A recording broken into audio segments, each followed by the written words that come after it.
Hi, I'm Cash, and welcome to Cash Talks Football, where I break down every single goal from every single team in the Premier League, amalgamate, get my words out, all those goals, and I put them together so at the end of the season you can see every goal scored for your team and against your team and see how they've been conceding goals and scoring goals. And also, I like to give actual proper insight and not the sort of nonsense you hear on TV, because I've actually done this for a living.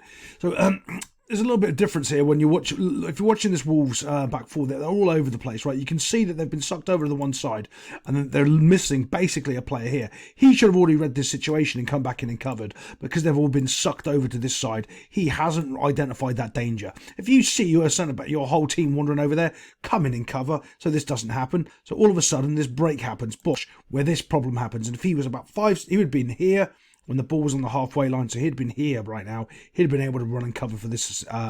Everyone just being out of shape. The whole problem is everyone's out of shape. The conditions in this game are absolutely dreadful. And if you play in conditions like this, my advice to you is shoot at the goal on sight. If it's in range, you smash it at that goal.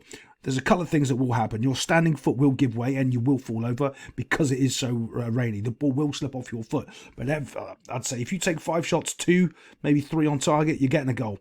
Not just necessarily because the keeper's going to make a mistake, because of the rebound off him, because of the conditions, but just the ball's hard to see when there's this much rain.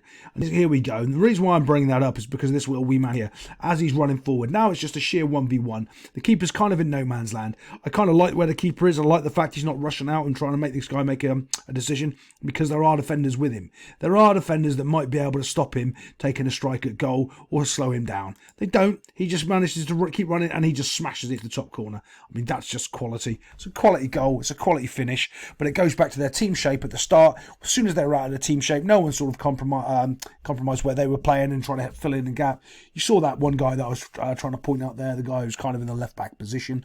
That shouldn't really happen, but it did. Let's get on to the next goal and see what we can see. Here's our first problem, as we can see, is we're all 1v1 in the box and we don't want to be in this situation. And this guy's not even goal side. Don't know what he's doing out there. So basically we've got 3v2. We've got a ball coming into the box though. And here's another issue. Do you see how far these defensive, the midfielders are? Because here's the problem. People calling them defensive midfielders and attacking midfielders. No, you're a midfielder. The reason when you give people those sorts of roles and responsibilities is when you're in a world-class team and the defensive midfielder and everyone works in unison throughout the system. You cannot do that unless you actually are at that level. There's maybe 2 teams, maybe 3 in the world that can do that. Everybody else is a midfielder and needs to tuck in and do the job when required. Here, they need to do the job when required. Look, Bosch takes that touch, not close enough. So that means a striker can now take a touch. Remember, that's 2 Wolves players that have had a touch in the ball, and no one from Sheffield United is even close enough to challenge yet. Takes his touch and just puts it in the box. Top corner. No Wolves players close enough there. That's just awful. And look, right there at the end, you can see there's 3 Wolves players in the box, and how many Sheffield United? That's just awful. That's a lack of commitment, lack of desire to try to do anything, and just overall bad defending. Let's get on to the next goal. So in this last goal here we are. We're going to watch how bad VAR really is. And we're going to see this. I can't slow it down, unfortunately, because I just don't have the little kit to do it. But here we go. There's his foot. It's getting it. He knows he's putting his foot in. He's not trying to win the ball. He's trying to put himself in between the person and the ball. Not trying to play the ball, which is fine. But he barely gets tapped and he goes over and the ref gives him a penalty. That is not a penalty. He's just gone down too soft. Look, watch, Dush. And if from this angle, he might have even kicked the ground. You don't know. You don't know if he's kicked the ground or the players kicked him, because it doesn't look like the players kicked him. Looks like he's pulled his foot away. Look. But yeah, he's gone down soft. VAR hasn't even checked it, I don't think. He's given a penalty. It's absolutely awful. Another bad decision in the Premier League. What a shocker. And another game that has been, decided over a penalty decision that probably, in my opinion, right there is not a penalty.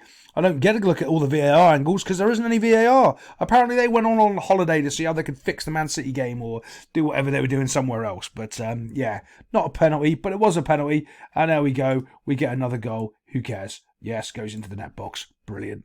I'll see you next time on Cash Talks Football.